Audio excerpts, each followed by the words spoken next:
Hello students, तो आज की जो हमारी वीडियो है इसके अंदर हम जो 6th चैप्टर है lines and angle 9th class का एनसीईआरटी मैथ में से वो स्टार्ट करने वाले हैं। उसकी थ्योरम्स हम करेंगे। तो आज हम फर्स्ट थ्योरम को डिस्कस करेंगे जो कि है 6.1। ठीक है, तो सबसे पहले देखेंगे इसकी स्टेटमेंट को। स्टेटमेंट क्या है? If two lines intersect each other then the vertically opposite angles are equal. कि अगर हमारे पास दो लाइन्स हैं, से हमारे पास एक ये वाली लाइन है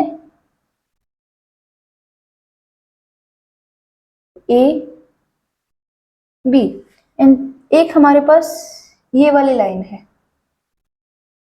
सी डी, और मानो ये इंटरसेक्ट कर रही है, एक दूसरे को कट कर रही हैं ओ पॉइंट पे, तो जो अपोजिट एंगल्स होंगे, vertically opposite angles, that means ये वाला और ये वाला और ये वाला और ये वाला इक्वल होंगे। ठीक है, तो प्रूफ हम करेंगे कि ये अपोजिट एंगल्स जो हैं वो इक्वल होंगे। तो स्टेटमेंट आपको समझ आ गई। If two lines intersect each other, अगर दो लाइन जो है वो किसी पॉइंट पे एक दूसरे को इंटरसेक्ट कर रही है, तो उस पॉइंट पे जो वर्टिकली अपोजिट एंगल्स बनेंगे वो क्या होंगे? इक्वल होंगे। ठीक है, तो यहाँ पे प्रूफ हम करेंगे। तो जो गिवन है सबसे पहले हम वो लिख लेंगे। गिवन क्या है? Let A B and C D are two lines intersecting each other at point O। ठीक है, तो हमारे पास क्या है? ए बी और सी डी क्या है? दो लाइन्स हैं जो कि एक दूसरे को इंटरसेक्ट कर रही हैं ओ पॉइंट के ऊपर। अब हमें प्रूव क्या करना है? टू प्रूव क्या है हमारे पास? तो हम लिख लेंगे टू प्रूव, ताकि हमें एक डायरेक्शन मिल जाए कि किस डायरेक्शन में हमें काम करना है, और उसी को ध्यान में रखते हुए आगे का जो सॉल्यूशन है हम प्रोसीड करें। तो हमारे पास वर्टिकली अपोजिट एंगल का मतलब क्या है? जो आमने सामने के कोण होंगे वो इक्वल होंगे। तो यहाँ पे angle A O D will be equal to angle C O B. ठीक है, ये वाला angle A O D is equal to angle C O B, ये हमने प्रूव करना है। और सेकंड क्या प्रूव करना है? ये एंगल इसके इक्वल प्रूव करना है और ये वाला इसके इक्वल। तो ये है एंगल ए ओ सी और ये है एंगल डी ओ बी। तो ये है एंगल हमारे पास, angle A O C is equals to angle ये वाला ए ओ सी और ये है D O B, angle D O B. ठीक है, इसके इक्वल हमने प्रूव करना है।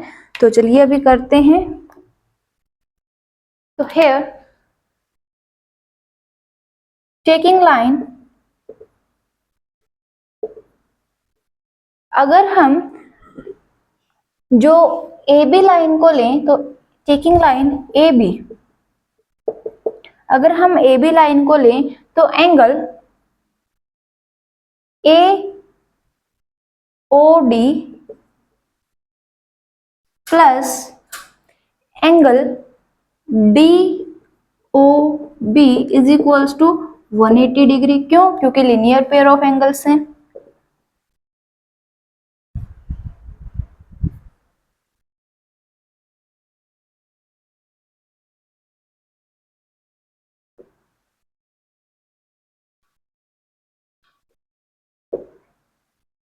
ठीक है, तो ये हमारे पास क्या होगा? अगर हम ए बी लाइन को लेंगे तो क्या होगा? A O D, angle A O D plus angle D O B किसके इक्वल होगा? वो होगा हमारे पास 180 डिग्री के, क्योंकि ये क्या है? लीनियर पेयर ऑफ एंगल्स है। नेक्स्ट से दिस इज इक्वेशन 1। अब टेकिंग लाइन सी डी, अगर हम लाइन लें सी डी, तो सी डी में क्या होगा? Angle D O B plus angle C O B, angle D O B plus यानी एंगल डी ओ बी ये वाला एंगल और एंगल सी ओ बी ये वाला एंगल, अगर दोनों को जोड़ेंगे तो क्या आएगा, ये angle C O B is equal to 180 degree. This is equation 2। Again क्या है, लीनियर पेयर ऑफ एंगल्स। ठीक है, तो यहाँ पे ये भी क्या है हमारे पास, क्योंकि हमारे पास ए बी एक लाइन थी तो इसके ऊपर जो दो लाइन, हमारे पास ए बी एक लाइन है और इसके ऊपर क्या है, एक जो तीसरी लाइन जो सी डी है वो इसको इंटरसेक्ट कर रही है। तो यहाँ पे जो दो ओ के ऊपर दो पॉइंट, दो एंगल बनेंगे ए ओ डी और डी ओ बी, वो क्या होंगे, वो लीनियर पेयर ऑफ एंगल्स हैं, क्योंकि वो एक स्ट्रेट लाइन के ऊपर बन रहे हैं तो उनका जो सम होगा कितना होगा, 180 डिग्री होगा। सिमिलरली अगर हम लेंगे सी डी लाइन को तो यहाँ पे जो एंगल है सी ओ बी और ओ डी ओ बी, ये दोनों क्या है, ये भी क्या है, लीनियर पेयर ऑफ एंगल्स है, एक स्ट्रेट लाइन सी डी के ऊपर बन रहे तो इनका भी सम कितना होगा, 180 डिग्री के इक्वल। अब देखो यहाँ से इक्वेशन 1 से 180 डिग्री, ये भी क्या है, वैल्यू हमारे पास 180 डिग्री के इक्वल है और यहाँ पे इक्वेशन 2 से ये भी किसके इक्वल है, 180 डिग्री के। तो फ्रॉम इक्वेशन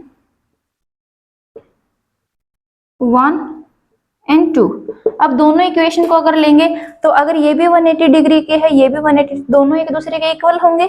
तो angle A O D plus angle D O B is equals to angle D O B plus angle C O B. ठीक है, इसके इक्वल होगा। तो यहाँ पे angle D O B plus का इस साइड आएगा तो मतलब जब लेफ्ट हैंड साइड में आएगा तो क्या हो जाएगा, माइनस का। तो angle A O D plus angle D O B minus angle D O B is equal to angle C O B. तो ये प्लस डी ओ बी और ये माइनस डी ओ बी तो कैंसिल हो गया। तो यहाँ से ये बचा angle A O D is equal to angle C O B. और यही हमने जो फर्स्ट वाला था हमारा प्रूव करना था कि angle A O D is equal to angle C O B, इसके इक्वल होगा। ठीक है, तो ये है हमारे पास फर्स्ट प्रूफ हमें मिल गया।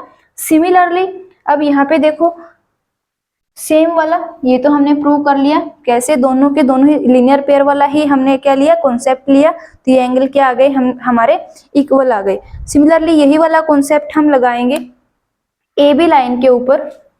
देखो ये हम ए बी लाइन के ऊपर लगाएंगे, लेकिन अब की बार हम ये वाले इस साइड वाले एंगल लेंगे। एंगल अब हम सेकंड वाला करेंगे तो यही वाला जो कॉन्सेप्ट है यूज करेंगे ए बी लाइन के ऊपर भी और सी डी लाइन के ऊपर। तो यहीं पे कर रही हूं मैं।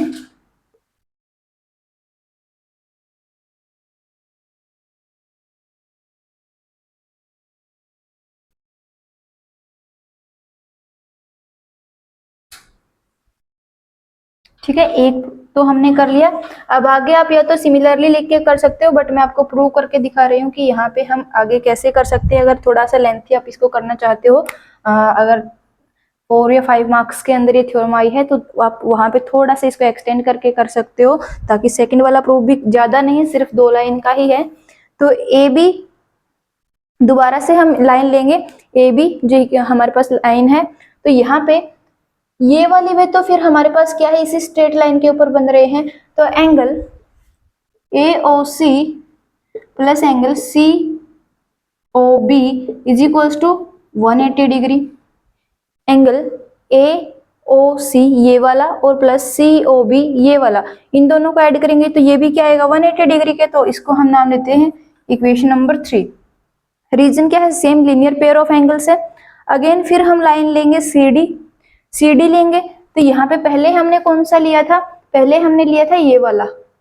अब हम लेंगे ये ऊपर वाला। ठीक है, तो ऊपर वाला लेंगे तो हमारे पास क्या आ जाएगा, देखो ये वाला हमने ले लिया, ये वाला, और फिर हम ये लेंगे ये वाला। तो ये आ जाएगा angle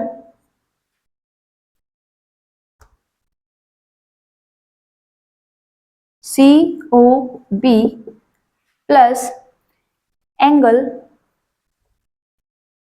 D O B is equals to 180 degree. Angle C O B और एंगल डी ओ बी ये वाला हमने ले लिया। हमने ये वाला लिया था जब ए बी ली, अब सी डी लाइन के ऊपर ये वाला। अगेन जो हमारे पास सेकंड इक्वेशन थी वो एज इट इज हमने यूज कर ली, angle C O B plus angle D O B is equal to 180 degree. तो इन दोनों को हम क्या करेंगे, ये भी 180 डिग्री के इक्वल है, ये भी 180 डिग्री के इक्वल है। ये हमने सेकंड वाली ही इक्वेशन जो अभी पीछे की थी वही वाली यूज कर ली सेम। तो यहाँ पे इन दोनों को इक्वेट करेंगे तो फ्रॉम इक्वेशन